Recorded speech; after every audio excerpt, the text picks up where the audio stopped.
Hello, traders. Gary Wagner with the Gold Forecast. It is approximately 9 o'clock here in Honolulu, Hawaii. It is the 18th day of January, Tuesday, and this is the Daily Report. Gold is currently trading higher today. On today's report, we are going to talk about a dollar cost average signal that I issued this morning and have sent out the email. We are looking at a quadrant right now of charts.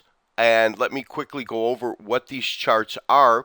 They're pretty easy to discern. I've got our daily chart here. This is in candlestick format. Our daily chart here. This is our Henkin chart.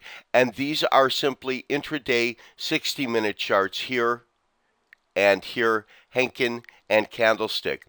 Of particular interest, and this is what we'll talk about today, is this inverted hammer which followed yesterday's doji. That's what's giving me the emphasis and the information that I really wanted to see to be able to feel comfortable the dollar cost average. As you can see, as the market did go up, we're going to go back to our 60-minute right down here, the Henkin chart.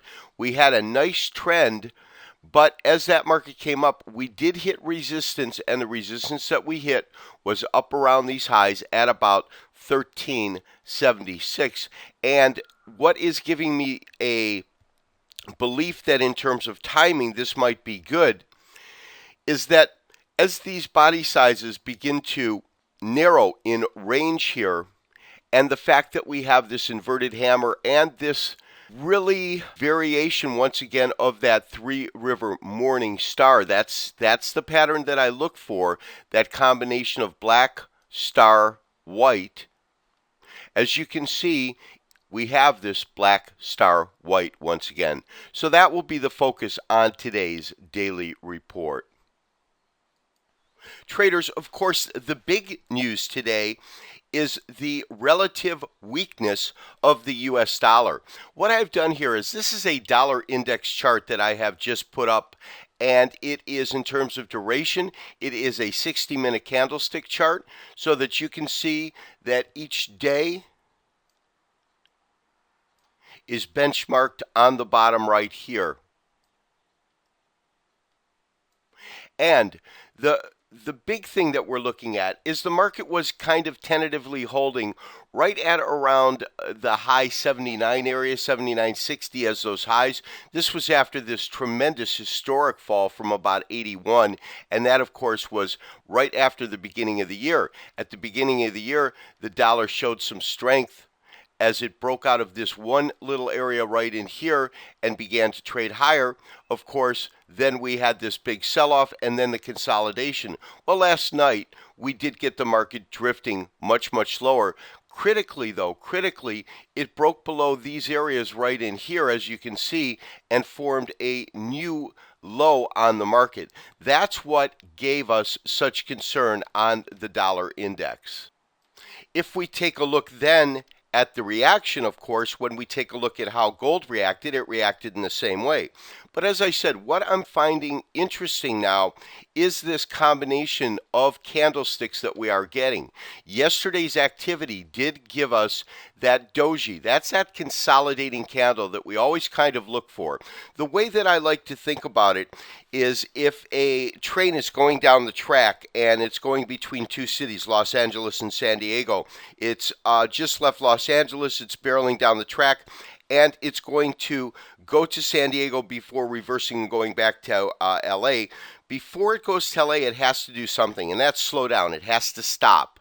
And the doji, to me, is the market's visual illustration of a stop sign. It's that consolidation that gives it so much power in the market, because you can see that that's really the turning point between the bullish faction and the bearish faction, those that think the market's oversold, those that think the market is overbought.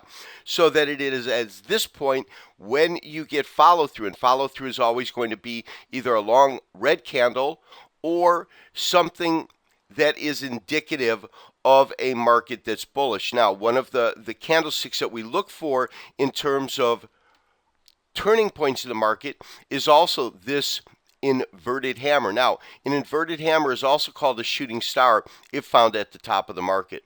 But as I said, what I found that's interesting is that the bottoms that we pick, these combinations that we see here, these are trades, past trades in the marketplace, all of the ones that I'm circling. And you can see that all of the things that I'm circling have that combination. That combination is something that I look for. Now, on this last play that we had, it did move higher, but it was not able to sustain the rally. And that's where it got up to this one area. We still maintained our long position because I was looking for the market to hopefully go and test 1400. It absolutely did not. So again, traders, I've already issued the dollar cost average signal. That went out earlier this morning as promised. All major buy and sell signals will always go out as a separate report because the time that it takes to compile this report will sometimes not allow everyone to get involved in the market. This has been Gary Wagner wishing you, as always, good trading, and we'll talk to you tomorrow for another daily report. Bye-bye.